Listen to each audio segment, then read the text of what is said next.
అనుదిన నిత్యజీవపు మాటలు. దేవుని నామానికి మహిమ కలుగునుగాక. దేవుని వాక్యాన్ని చదువుకుందాము. భర్తలారా, మీ భార్యలను ప్రేమించుడి, వారిని నిష్ఠూరపెట్టకుడి. కొలస్సీలకు రాసిన పత్రిక 3వ అధ్యాయము 19వ వచనం.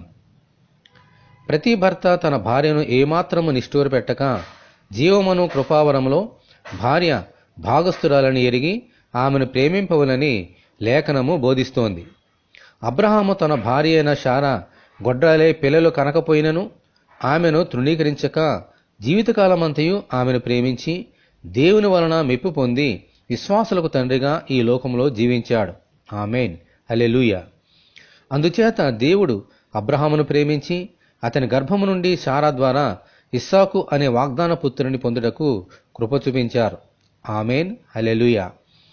ఆత్మ సంబంధమైన పెండి కుమారుడును ప్రభువునైన యేసుక్రీస్తు సంఘము అనే తన భార్యను ప్రేమించి పరిమళ వాసనగా ఉండుటకు తనను తానే శిలువ మీద బలిగా అర్పించుకున్నారు. దేవునికి మహిమ కలుగునుగాక. ఆమేన్. ప్రభువు సంఘమును ఇలాగూ ప్రేమించినట్లు ప్రతి పురుషుడు తన భార్యను ప్రేమించిన యెడల ఆ కుటుంబమును దేవుడు ఆశీర్వదించి ఫలింపజేసి తన మహిమ కొరకు వాడుకుంటారు. ఆమేన్, హల్లెలూయా. ఇటువంటి కృప కొరకు మనమందరము దేవుని ప్రార్థన చేసుకుందాము. సంఘము అనే మీ పెండ్లి భార్య కొరకు ప్రాణం పెట్టిన ప్రభువా, మీకు వందనములు.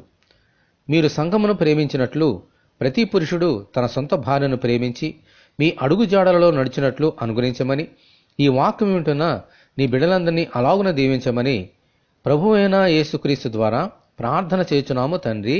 ఆమేన్.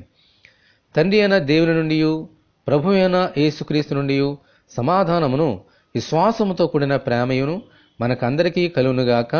ఆమేన్. పరిశుద్ధ దేవుని మందిరం.